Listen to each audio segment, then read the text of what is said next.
Helicopter দুর্ঘটনায় নিহত ইরানের প্রেসিডেন্ট ইব্রাহিম রাইসি সহ 8 জনের মরদেহ উদ্ধার, থাকতে পারে ষড়যন্ত্র। রাষ্ট্রপতি ও প্রধানমন্ত্রী গভীর শোক। স্বল্প আয়ের মানুষের কথা বিবেচনায় থাকায় অটোরিকশা চলার অনুমতি প্রধানমন্ত্রীর, কঠোরভাবে বাজার মনিটরিং এর নির্দেশ। বঙ্গবন্ধু শেখ মুজিবুর রহমানের নামে শান্তি পদক দেবে সরকার, পুরস্কার কোটি টাকা ও স্বর্ণ পদক, মন্ত্রিসভায় নীতিমালা অনুমোদন। দ্বিতীয় ধাপে 157 উপজেলায় ভোট গ্রহণ আগামীকাল, বিভিন্ন কেন্দ্রে পৌঁছে দেওয়া হচ্ছে নির্বাচনী সরঞ্জাম, নির্বাচনী এলাকায় সাধারণ ছুটির ঘোষণা। মোবাইল ইলেকট্রনিক গেজেটে অতিমাত্রায় আসক্ত হয়ে দৃষ্টিশক্তি হারাচ্ছে শিশুরা, দেখা দিচ্ছে মায়োপিয়া সহ চোখের নানা রোগ।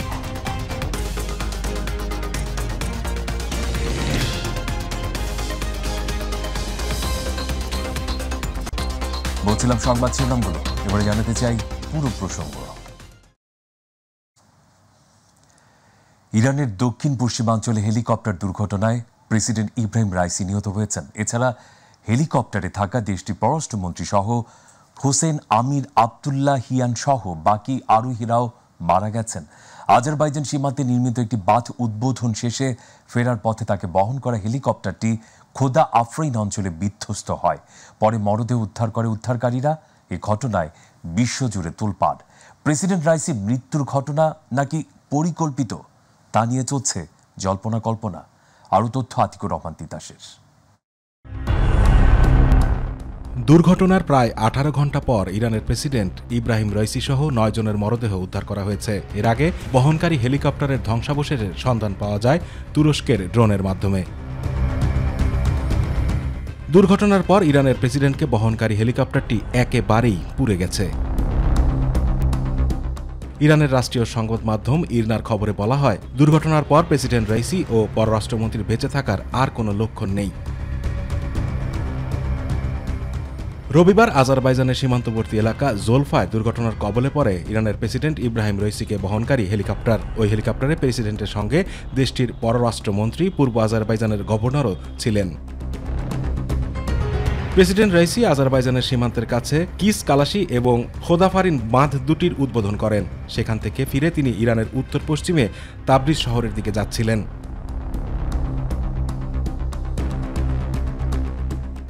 দুর্ঘটনার পর থেকে ইরানের প্রেসিডেন্ট নিখোঁজ ছিলেন। তাদেরকে উদ্ধারে মাঠে নামে উদ্ধারকারীরা, তবে ঘন কুয়াশা, বৃষ্টি ও পাহাড়ি এলাকা হওয়ায় উদ্ধার অভিযান ব্যাহত হচ্ছিল। প্রেসিডেন্ট রাইসিকে উদ্ধারে তুরস্ক, রাশিয়া, আজারবাইজান, আর্মেনিয়া, ইরাক থেকে উদ্ধারকারী দলও পাঠানো হয়। ইরানি সংবাদ মাধ্যমগুলোতে বলা হয়েছে, রোববার স্থানীয় সময় দুপুর 1:30 দিকে হেলিকপ্টারটি দুর্ঘটনার কবলে পড়ে। যুক্তরাষ্ট্রের তৈরি বেল 212 হেলিকপ্টার বহন করছিল প্রেসিডেন্ট রাইসি ও পররাষ্ট্রমন্ত্রী হোসেন আমির আবদুল্লাহিয়ানকে। আতিকুর রহমান তিতাস, মাই টিভি। 3 বছর আগে ইরানের প্রেসিডেন্ট নির্বাচিত হওয়া 63 বছর বয়সী ইব্রাহিম রাইসিকে মনে করা হতো দেশটির সর্বোচ্চ ধর্মীয় নেতা আয়াতুল্লাহ খামেনির উত্তরসূরি। মাত্র 20 বছর বয়সে শুরু হয় তার সরকারি চাকুরি জীবন। এরপর নানা চড়াই উতরাই পেরিয়ে দেশটির রাষ্ট্রপতি নির্বাচিত হন তিনি। ইব্রাহিম রাইসির জীবনের কিছুটা অংশ তুলে ধরছেন সহকর্মী শামস তাবরিজ উচ্ছ্বাস। হেলিকপ্টার দুর্ঘটনায় প্রেসিডেন্ট রাইসির মৃত্যু ইরানের জন্য বিরাট এক ধাক্কা। দীর্ঘদিন ধরে ইসরায়েল ও যুক্তরাষ্ট্রের সঙ্গে বৈরী সম্পর্ক চলে আসছে ইরানের। ইব্রাহিম রাইসি ক্ষমতায় আসার পর যুক্তরাষ্ট্রের নিষেধাজ্ঞা মোকাবিলায় প্রতিবেশীদের পাশাপাশি চীন ও রাশিয়ার সঙ্গে সম্পর্ক উন্নয়নে বিশেষভাবে মনোযোগ দিয়েছিলেন তিনি। রাইসি 1960 সালে ইরানের পবিত্র শহর মাশহাদে জন্মগ্রহণ করেন এবং অল্প বয়সে উচ্চ পর্যায়ে দায়িত্ব গ্রহণ করেন। ইরানের আইন, সংবিধান এবং ধর্মীয় বিশ্লেষক হিসেবে পরিচিত ইব্রাহিম রাইসির পেশাদার জীবন শুরু হয় প্রসিকিউটর জেনারেল হিসেবে, তাও মাত্র 20 বছর বয়সে। কারাবাদ শহরের কৌশলী হিসেবে ওই দায়িত্ব পালন করেন তিনি। 1998 সাল থেকে 1994 সাল পর্যন্ত রাইসি তেহরানের প্রসিকিউটর জেনারেলের দায়িত্ব পালন করেন। 2004 সাল থেকে তিনি 1 দশক জুডিশিয়াল অথরিটির উপপ্রধানের দায়িত্ব পালন করেন। 2019 সালে তাকে বিচার বিভাগের প্রধান নিযুক্ত করে দেশটির সর্বোচ্চ ধর্মীয় নেতা আয়াতুল্লাহ খামেনি। মূলত তখন থেকেই ইরানের গার্ডিয়ান কাউন্সিল এবং সর্বোচ্চ ধর্মীয় নেতার ঘনিষ্ঠজন হিসেবে পরিচিতি পান রইসি। পরবর্তীতে ৮৮ সদস্যের বিশেষজ্ঞ সভার ডেপুটি চেয়ারম্যান নির্বাচিত হন। তিনি সর্বোচ্চ ধর্মীয় নেতা নির্বাচক সহ বেশ কিছু গুরুত্বপূর্ণ দায়িত্ব পালন করে এই সভায়। ২০২১ সালে দ্বিতীয় দফায় নির্বাচন করে ইরানের ৮ম প্রেসিডেন্ট নির্বাচিত হন ইব্রাহিম রইসি। নিজেকে দুর্নীতির অদক্ষ ও অভিজাতকদের ঘোর বিরোধী হিসেবে প্রকাশ করা রইসি রাজনৈতিক দিক থেকে শিয়া ইসলামিক কট্টরপন্থার সমর্থক। তবে দায়িত্ব পালনের পর থেকেই ঘরের বাইরে নানামুখী চাপের মধ্যে পড়েন ইব্রাহিম রইসি। নতুন করে একের পর এক নিষেধাজ্ঞা আসতে থাকে যুক্তরাষ্ট্রসহ পশ্চিমা দেশগুলোর পক্ষ থেকে। ফলে চরম অর্থনৈতিক সংকটের মুখে দেশটিতে বিক্ষোভ হয় দফায় দফায়।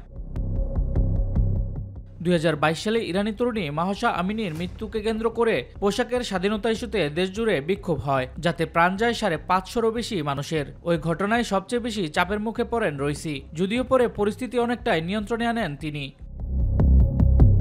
৭ অক্টোবর ইসরায়েলি ভূখণ্ডে হামলার পেছনে রইসি প্রশাসনের ভূমিকাকেই দায়ী করে আসছে তেল আবিব। ইরান ইসরায়েলের ক্ষেপণাস্ত্র হামলাকে কেন্দ্র করে যুদ্ধ পরিস্থিতিও কৌশলী হাতে সামলেছেন রইসি। শামস তাবরিজ উচ্ছ্বাস, মাই টিভি নিউজ ডেস্ক। এদিকে ইরানের প্রেসিডেন্ট ও পররাষ্ট্রমন্ত্রী নিহতের ঘটনায় ইরান জুড়ে নেমে এসেছে শোকের ছায়া। ইরানের সঙ্গে একাত্মতা প্রকাশ করেছে মধ্যপ্রাচ্যের দেশগুলো, শোক জানিয়েছে ভারত, রাশিয়া, ভেনিজুয়েলা সহ অন্যান্য দেশ। আতিকুর রহমান তিতাসের আরেকটি প্রতিবেদন। ইরানের প্রেসিডেন্ট ও পররাষ্ট্রমন্ত্রী নিহতের ঘটনায় ইরান জুড়ে নেমে এসেছে শোকের ছায়া। তবে জনগণকে উদ্বিগ্ন না হওয়ার আহ্বান জানিয়েছেন ইরানের supreme leader Ayatollah Ali Khamenei.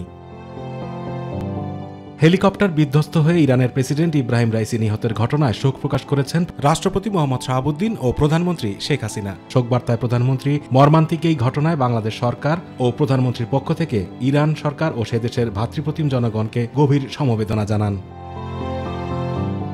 ইরানের প্রেসিডেন্ট ইব্রাহিম রাইসির মৃত্যুতে গভীর শোক জানিয়েছেন ইরাকের প্রধানমন্ত্রী মোহাম্মদ শিয়া আল সুদানি। এক বিবৃতিতে তিনি দেশটির সর্বোচ্চ নেতা আয়াতুল্লাহ আল খামেনি তার সরকার ও জনগণের প্রতি আন্তরিক সমবেদনা ও সহানুভূতি প্রকাশ করেন।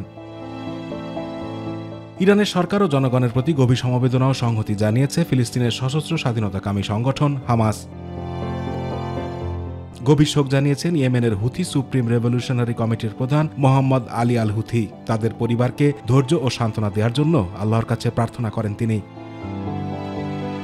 নিহতদের প্রতি গভীর শোক জানিয়েছেন ভারতের প্রধানমন্ত্রী নরেন্দ্র মোদী। সামাজিক যোগাযোগ মাধ্যম এক্সে দেয়া এক পোস্টে তিনি বলেছেন, ভারত ইরান দ্বিপাক্ষিক সম্পর্ককে শক্তিশালী করার জন্য তার অবদান সর্বদা স্মরণ করা হবে। ভারত এই দুঃখের সময়ে ইরানের পাশে আছে। এছাড়া পাকিস্তানের প্রেসিডেন্ট আসিফ আলী জারদারি এই ঘটনায় উদ্বেগ প্রকাশ করেন।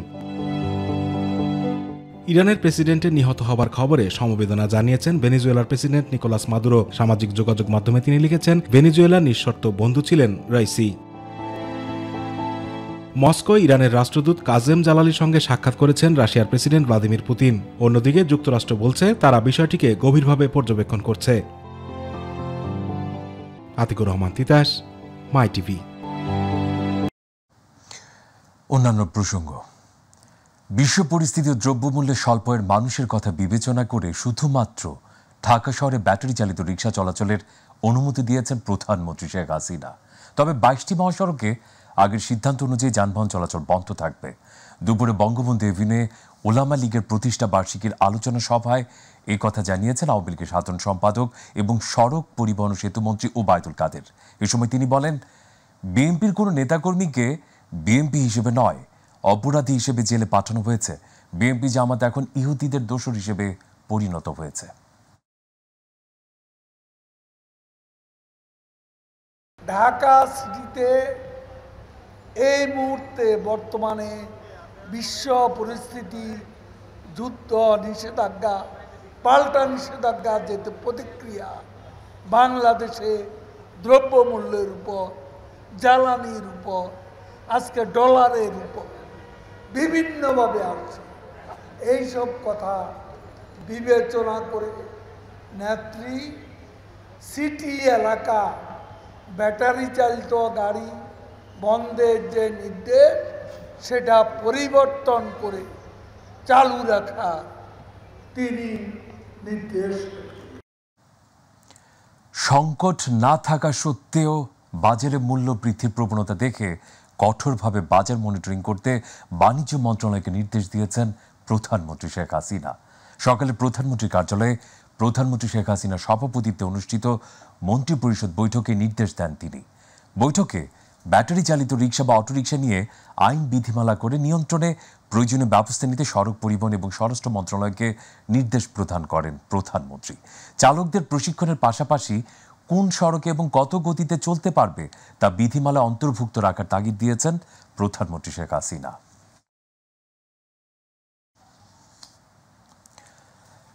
শান্তি প্রতিষ্ঠার ক্ষেত্রে অবদান রাখা সহ বিভিন্ন অবদানের জন্য বঙ্গবন্ধু শেখ মুজিবুর রহমান শান্তি পদক দেবে সরকার। 2025 সাল থেকে প্রতি 2 বছর পর একজন ব্যক্তিকে এই পুরস্কার দেওয়া হবে। পদক পাওয়া ব্যক্তি $1,00,000 বা বাংলাদেশি টাকায় 1,17,00,000 টাকা পাবেন। এছাড়া তিনি 50 গ্রাম ওজনের 18 ক্যারেটের স্বর্ণ পদক পাবেন। এ লক্ষ্যে বঙ্গবন্ধু শেখ মুজিবুর রহমান শান্তি পদক নীতিমালা 2024-এর খসড়ার অনুমোদন দিয়েছে মন্ত্রিসভা। সকালে প্রধানমন্ত্রী শেখ হাসিনার সভাপতিত্বে মন্ত্রিসভার বৈঠকে এই অনুমোদন দেওয়া হয়। বৈঠক শেষে মন্ত্রিপরিষদ সচিব জানান, নীতিমালার আওতায় বাংলাদেশ ও বিশ্বের যে কোনো প্রান্ত বা বিশ্বব্যাপী শান্তি প্রতিষ্ঠার ক্ষেত্রে কোনো ব্যক্তি, প্রতিষ্ঠান বা সংস্থাকে কয়েকটি ক্ষেত্রে অবদানের জন্য বঙ্গবন্ধু শেখ মুজিবুর রহমান শান্তি পুরস্কার দেওয়া যাবে। এবারে উপজেলা পরিষদ নির্বাচনের খবর। দ্বিতীয় ধাপে 157 উপজেলায় ভোট গ্রহণ আগামীকাল। এদিন একটানা সকাল 8টা থেকে বিকেল 4টা পর্যন্ত ভোট গ্রহণ চলবে। এসব উপজেলায় চেয়ারম্যান, সাধারণ ভাইস চেয়ারম্যান ও সংরক্ষিত ভাইস চেয়ারম্যান পদে নির্বাচন হবে। প্রচারণা মধ্যরাত থেকে শেষ হয়েছে। আজ কেন্দ্রে কেন্দ্রে পাঠানো হচ্ছে নির্বাচনী সরঞ্জাম।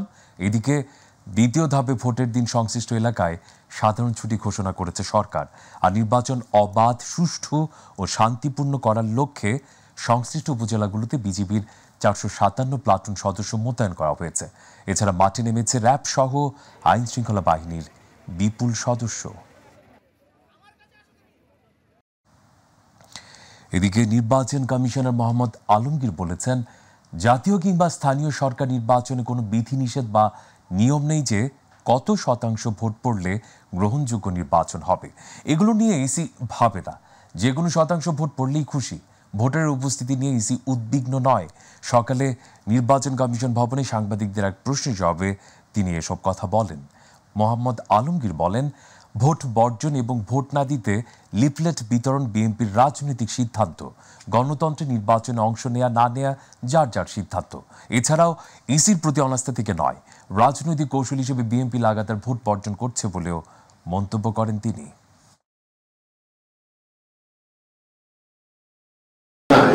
তো তারা ভোটারদের নির্বাচনে দিতে নিষেধ করছে, তারা বলতে পারেন, তারা কাউকে সমর্থন দিতে পারেন, কারো কাছ থেকে সমর্থন করতে তারা বলতে পারেন, তারা এই নির্বাচনে যেতে অংশগ্রহণ করছেন না, তাদের একটা গণতান্ত্রিক রাইট, তারা বলতে পারেন। মোবাইল ও ইলেকট্রনিক গ্যাজেটে অতিমাত্রায় আসক্ত হয়ে পড়ছে শিশুরা। মোবাইল ফোনের বিকিরণ রশ্মির কারণে মায়োপিয়া সহ চোখের নানা ভয়াবহ সমস্যার সৃষ্টি হচ্ছে শিশুদের। বিশেষজ্ঞ চিকিৎসক বলছেন, মাত্রাতিরিক্ত ইলেকট্রনিক্স গ্যাজেট ব্যবহারে বাধাগ্রস্ত হচ্ছে শিশুদের শারীরিক ও মানসিক বিকাশ। বিশেষ প্রতিবেদন আমিনা হিরার। বিশ্বায়নের যুগে নতুন নতুন গ্যাজেট মানুষের কল্যাণে যেমন অভাবনীয় বিপ্লব ঘটিয়েছে, ঠিক তেমনি তৈরি করেছে অনেক বিড়ম্বনা। খাওয়া কিংবা খেলাধুলা সবকিছুতেই শিশুদের মোবাইলের ব্যবহার যেন থামছেই না, সাথে কার্টুন অথবা গেমস তো আছেই। বিশ্ব স্বাস্থ্য সংস্থার মতে 2030 সালে মায়োপিয়ায় আক্রান্ত রোগীর সংখ্যা দাঁড়াবে 330 কোটি, যার বেশিরভাগই শিশু। পরিসংখ্যান বলছে, দেশের মোট জনসংখ্যার প্রায় 1,43,00,000 লোক দৃষ্টিজনিত সমস্যায় ভুগছেন। ঢাকার চক্ষু বিজ্ঞান গবেষণা ইনস্টিটিউটের মতে, প্রতিদিন হাসপাতালে আসা রোগীদের মধ্যে গড়ে প্রায় 50% রোগী শিশু, যার মধ্যে 70% শিশু দূরের জিনিস ভালো দেখতে পায় না। আমার চোখে অনেক ব্যথা করে, মানে কিছু করতে পারি না, চোখ ঘুমানোর পরে চোখ খোলা যায় না। চশমা ছাড়া দেখি কাছের জিনিস, দূরের জিনিস দেখতে ঘোলা লাগে। আসলে চোখ দিয়ে পানি পড়ে এবং চোখের মধ্যে ব্যথা করে। প্রাপ্তবয়স্কদের মতো শিশুদের চোখের সমস্যা ক্রমাগত বেড়ে যাওয়ার কারণ জানালেন বিশেষজ্ঞ চিকিৎসক অধ্যাপক ডাক্তার আশিকুর রহমান। গ্যাজেটগুলি বেশি দেখার কারণে এটা হচ্ছে মূল কারণ, যে পাওয়ার তৈরি করার পেছনে, বা আমরা সহজ ভাষায় যেটা বলি চশমার ব্যবহার বাড়ছে, এটা একটা মূল কারণ এবং এটা গবেষণালব্ধ প্রমাণ। এছাড়াও আরও কিছু কারণ আছে, যেমন আপনার তাদের ইনডোর অ্যাক্টিভিটিস, এখনকার বাচ্চারা কিন্তু ঘরের মধ্যে একদম কেন্দ্রীভূত। তারপর যে অস্বাস্থ্যকর খাবারের কিছু প্রভাবও আছে, যেটা আসলে যেমন আমরা বলি সবসময় যে শাকসবজি, ফলমূল এগুলো একটা ভালো ভূমিকা রাখে চোখের পুষ্টির যোগানোর জন্য। তো এই কারণগুলোতে আমরা দেখতে পাচ্ছি যে ইদানিং শিশুদের যে দৃষ্টি ত্রুটির পরিমাণ অনেক বেড়ে যাচ্ছে। শিশুদের এমন ভয়াবহ পরিস্থিতি এড়াতে সচেতনতার তাগিদ দেন এই চক্ষু বিশেষজ্ঞ। আধুনিক যুগ, আমাদের কিন্তু ল্যাপটপ, মোবাইল বা অনেক কারণে অনলাইন ক্লাস এগুলো ব্যবহার করতে হয়। এক্ষেত্রে আমাদের ব্যবহারটা সীমিত করে দিতে হবে। যে কোনো ধরনের শাকসবজি অন্তত প্রতিদিন যেন থাকে, একটা আইটেম যেন থাকে সবজি, প্লাস আপনার যেমন ফলমূল, যে সিজনাল ফলমূল, আসলে বিদেশি ফলও খাওয়ার দরকার নেই, আপনি দেশি যে ফলগুলো পাওয়া যায় এগুলো প্রতিদিন সে খেতে পারে। এবং মাছ, আসলে মাছ এখানে শুধু ছোট মাছ খেতে হবে এরকম না, আসলে যে কোনো মাছই চোখের জন্য উপকারী। বড়দের ক্ষেত্রে কাজের সূত্রে 8 ঘন্টা ও বিনোদনের জন্য 2 ঘন্টার বেশি স্ক্রিন টাইম না রাখার পাশাপাশি 2 থেকে 5 বছরের শিশুদের ক্ষেত্রে সর্বোচ্চ 1 ঘন্টা স্ক্রিন টাইম রাখার পরামর্শ দেন চিকিৎসকরা। অতিরিক্ত গ্যাজেট ব্যবহারের ফলে শিশুদের সবচেয়ে বড় যে সমস্যাটি হয় সেটি হচ্ছে আই ভিশনে। বিশেষজ্ঞ চিকিৎসকরা বলছেন এই সমস্যার সমাধানে এখনই প্রয়োজন গ্যাজেটের ব্যবহার কমানো। Amena Hira, my TV, Dhaka. ষষ্ঠ উপজেলা পরিষদ নির্বাচনের চতুর্থ ধাপে ব্রাহ্মণবাড়িয়ায় প্রতিদ্বন্দ্বী প্রার্থীদের মাঝে প্রতীক বরাদ্দ দেওয়া হয়েছে। রিটার্নিং অফিসারের কার্যালয়ে রিটার্নিং অফিসার অতিরিক্ত জেলা প্রশাসক মোহাম্মদ আব্দুল্লাল মামুনের সভাপতিত্বে ব্রাহ্মণবাড়িয়া সদর, বিজয়নগর ও নবীনগর উপজেলার প্রতিদ্বন্দ্বী প্রার্থীদের মাঝে প্রতীক বরাদ্দ দেওয়া হয়েছে। এ সময় সদর উপজেলা নির্বাহী অফিসার মোহাম্মদ সেলিম শেখ, জেলা নির্বাচন অফিসার মোহাম্মদ সাদিকুল ইসলাম উপস্থিত ছিলেন। এই 3 উপজেলায় চেয়ারম্যান পদে 19 জন, ভাইস চেয়ারম্যান পদে 26 জন, মহিলা ভাইস চেয়ারম্যান পদে 12 জন প্রার্থী প্রতিদ্বন্দ্বিতা করছে।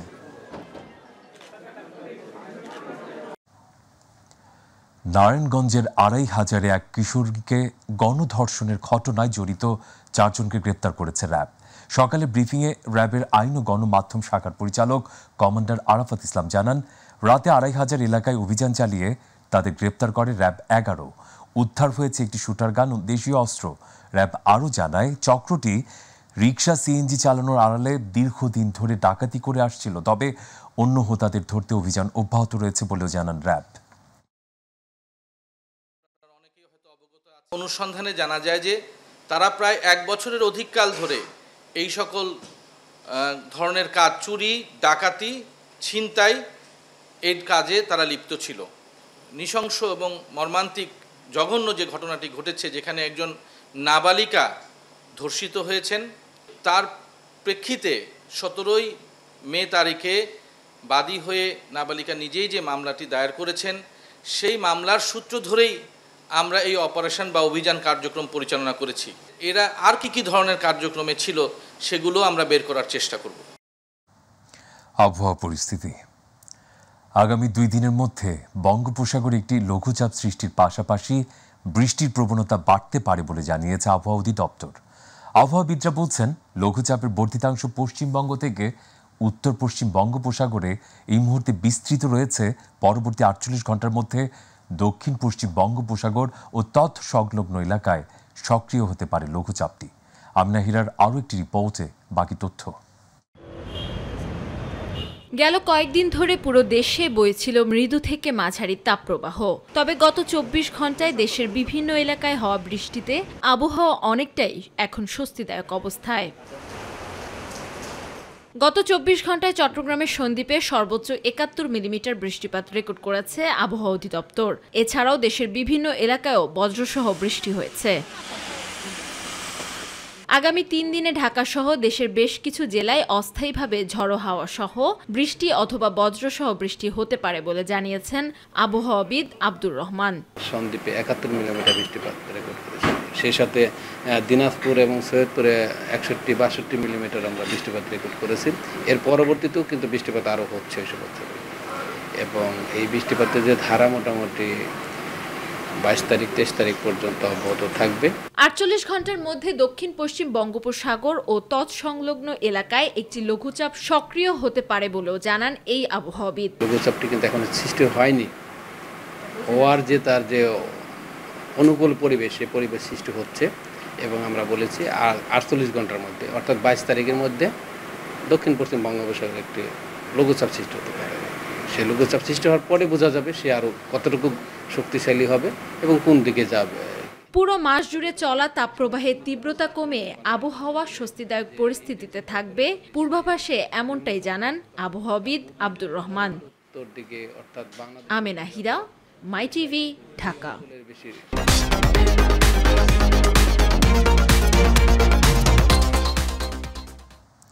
সামাজিক যোগাযোগ মাধ্যমের জনপ্রিয় reality show Eva dance with Purnima প্রতিযোগিতার পুরস্কার বিতরণী অনুষ্ঠান অনুষ্ঠিত হয়েছে। গুলশানের একটি হোটেলে পুরস্কার বিতরণী অনুষ্ঠানে প্রথম স্থান অর্জনকারী বিজেতার হাতে আইফোন 14 প্রো এবং ফার্স্ট ও সেকেন্ড রানাপের হাতে স্মার্টফোন তুলে দিয়েছেন জনপ্রিয় অভিনেত্রী পূর্ণিমা। এছাড়া চূড়ান্ত পর্যায়ে আরও 5 জনের জন্য ছিল পছন্দের তারকার সঙ্গে দেখা করার সুযোগ। অনুষ্ঠানে উপস্থিত ছিলেন হেমাস কনজিউমার ব্র্যান্ডস বাংলাদেশের country director Navidul Islam Khan, chief operating officer Mohammad Nasir Uddin Siddiqui, head of marketing Tushar Kumar Karmakar, brand ambassador Purnima ও সব বিজেতা সহ সংশ্লিষ্ট আরও অনেকে। প্রবাসের খবর।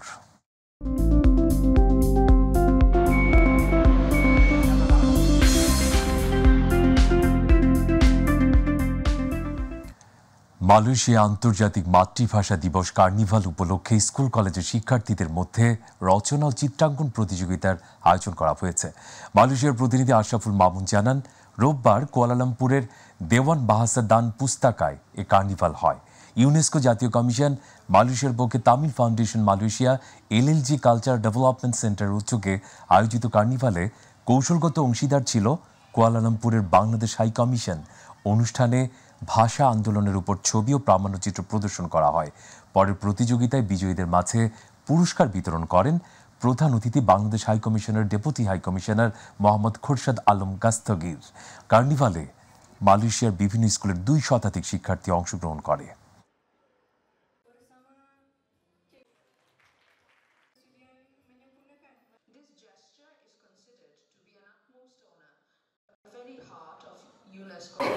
আন্তর্জাতিক মাতৃভাষা দিবস হিসেবে যখন আমাদের শহীদ দিবসকে স্বীকৃতি দেওয়া হয়, আমাদের মাতৃভাষা দিবসকে, তখন থেকে সারা দুনিয়াতে এর যে ইতিহাস, আমাদের জাতীয় পরিচয় এবং তার মাধ্যমে আমাদের যে 1971 সনে আমরা যে নেশন স্টেট হিসেবে বাংলাদেশ পেয়েছি, স্বাধীন বাংলাদেশ, এর তাৎপর্য তুলে ধরার জন্যে মালয়েশিয়ার মতো একটা দেশ যেখানে অনেক জাতিগোষ্ঠী আছে, তাদের কালচারাল ডাইভার্সিটি আছে, বৈচিত্র্যময় সংস্কৃতি, ভাষা সব কিছু মিলিয়ে আমাদের জন্য এখানে বাংলাদেশের একটা ভাবমূর্তি আরও ভালোভাবে সৃষ্টি করার লক্ষ্যে, বিশেষ করে যারা ছোট শিশু, যারা স্কুলে পড়ে, তাদের ভিতরে এই আন্তর্জাতিক মাতৃভাষার ইতিহাস তুলে ধরার জন্যে বাংলাদেশের মর্যাদা প্রতিষ্ঠার লক্ষ্যে আমরা এটা 2021 সাল থেকে মালয়েশিয়ার ইউনেস্কো ন্যাশনাল কমিশন এবং অন্যান্য যারা আছে কিছু এনজিও, তাদের সাথে এটা করছি। ফ্রান্সের প্রধানমন্ত্রী শেখ হাসিনার স্বদেশ প্রত্যাবর্তন দিবস পালিত হয়েছে। ফ্রান্স প্রতিনিধি বাদল পাল জানান, প্যারিসের মেট্রো হোসের একটি রেস্টুরেন্টে এই অনুষ্ঠান আয়োজন করে ফ্রান্সের আওয়ামী লীগ। অনুষ্ঠানে ফ্রান্স আওয়ামী লীগের সভাপতি এম এ কাশেমের সভাপতিত্বে এবং সাধারণ সম্পাদক দিলওয়ার হোসেন কয়েসের সঞ্চালনায় আলোচনা সভায় বক্তব্য রাখেন সহ সভাপতি বীর মুক্তিযোদ্ধা সোহরাব মৃধা, বীর মুক্তিযোদ্ধা নাসির চৌধুরী, কামরুল হাসান বকুল, ফয়সাল ইকবাল হাশমি সহ আরও অনেকে।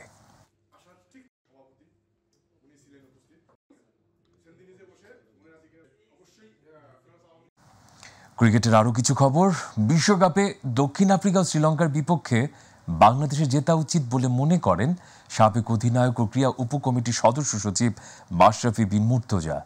অলিম্পিক ভবনে কাবাডি ফেডারেশনের অনুষ্ঠান শেষে সাংবাদিকদের প্রশ্নের জবাবে এ কথা জানান তিনি। মাশরাফি জানান, টাইগারদের স্কোয়াড সম্পর্কে তার ধারণা নেই, তবে 2 অভিজ্ঞ সাকিব, মাহমুদুল্লাহ দলে থাকায় বিশ্বকাপে ভালো করার প্রত্যাশা মাশরাফির। এস এম আরিফ জানাচ্ছেন বাকিটুকু। বিশ্বকাপের উদ্দেশ্যে বাংলাদেশ দল এখন যুক্তরাষ্ট্রে। আসর শুরুর আগে দেশটির বিপক্ষে 3 ম্যাচের টি-20 সিরিজ খেলবে টাইগাররা। এই সিরিজ দিয়েই মূলত কন্ডিশনের সাথে মানিয়ে নেয়ার পাশাপাশি শেষবারের মতো নিজেদের ঝালিয়ে নেবে নাজমুল শান্তর দল। বিশ্বকাপের জন্য 15 সদস্যের স্কোয়াড ঘোষণা হয়েছে, তাও প্রায় সপ্তাহখানেক হতে চলল। তবে সাবেক অধিনায়ক ও ক্রীড়া উপকমিটির সদস্য সচিব মাশরাফি বিন মুর্তজা জানেনই না কে রয়েছেন বাংলাদেশ দলে। তাছাড়া বিশ্বকাপে টাইগারদের প্রতিপক্ষ নিয়েও ধারণা নেই তার। পুরো টিম দেখিনি, কি কেমন অবস্থা আছে তাও জানি না, আমি দেখিনি খেলা, তাও জানি না কারা আছে গ্রুপে। গণমাধ্যম কর্মীদের কাছ থেকে প্রতিপক্ষের নাম জেনে মাশরাফি জানান, দক্ষিণ আফ্রিকা ও শ্রীলঙ্কার বিপক্ষে টাইগারদের জেতা উচিত। দক্ষিণ আফ্রিকা আর শ্রীলঙ্কার সাথে তো জেতা উচিত। দক্ষিণ আফ্রিকার সাথে তো সিরিজ জিতে এসেছে একবার, যদিও ওয়ানডে। এখন দক্ষিণ আফ্রিকা শ্রীলঙ্কার সাথে মনে হয় যে কোনো একটা জিততেই হবে। দুই অভিজ্ঞ সাকিব মাহমুদুল্লাহর থাকাটা দলের জন্য আশাব্যঞ্জক হিসেবেই দেখছেন মাশরাফি বিন মুর্তজা। সাকিবকে নিয়ে আলাদা করে তো বলার কিছু নাই, সবসময় বেস্ট পারফরমেন্স সবাই আশা করবো কাছ থেকে এটাই। রিয়াদের ফিরে আসা তো খেলতেছেই, ফিরে আসার কি আছে? গত 6 মাসে যেভাবে নতুন করে নিজেকে নতুন করে রিয়াদ এরকমই খেলতো। আমি অবশ্যই চাইবো বাংলাদেশ চ্যাম্পিয়ন হয়ে আসুক, বাট রিয়েলিস্টিকলি ভাবতে হবে কেমন খেলছে ওখানে, উইকেট কেমন, কন্ডিশন কেমন। 1 জুন শুরু হবে বিশ্বকাপের নবম আসর। 8 জুন শ্রীলঙ্কার বিপক্ষে ম্যাচ দিয়ে বিশ্বকাপ মিশন শুরু করবে বাংলাদেশ। SM আরিফ, মাই টিভি, ঢাকা। এই সাথে সংবাদের শেষ পর্যায়ে আমরা যাবার আগে মনে করে দিচ্ছি সংবাদ শিরোনামগুলো। হেলিকপ্টার দুর্ঘটনায় নিহত ইরানের প্রেসিডেন্ট ইব্রাহিম রাইসি সহ 8 জনের মরদেহ উদ্ধার, থাকতে পারে ষড়যন্ত্র, রাষ্ট্রপতি ও প্রধানমন্ত্রী গভীর শোক। স্বল্প আয়ের মানুষের কথা বিবেচনায় থাকায় অটোরিকশা চলার অনুমতি প্রধানমন্ত্রীর, কঠোরভাবে বাজার মনিটরিংয়ের নির্দেশ। বঙ্গবন্ধু শেখ মুজিবুর রহমানের নামে শান্তি পদক দেবে সরকার, পুরস্কার কোটি টাকা ও স্বর্ণপদক, মন্ত্রিসভায় নীতিমালা অনুমোদন। দ্বিতীয় ধাপে 157 উপজেলায় ভোট গ্রহণ আগামীকাল, বিভিন্ন কেন্দ্রে পৌঁছে দেওয়া হচ্ছে নির্বাচনী সরঞ্জাম, নির্বাচনী এলাকায় সাধারণ ছুটির ঘোষণা। মোবাইল ইলেকট্রনিক গেজেটে অতিমাত্রায় আসক্ত হয়ে দৃষ্টিশক্তি হারাচ্ছে শিশুরা, দেখা দিচ্ছে মায়োপিয়া সহ চোখের নানা রোগ।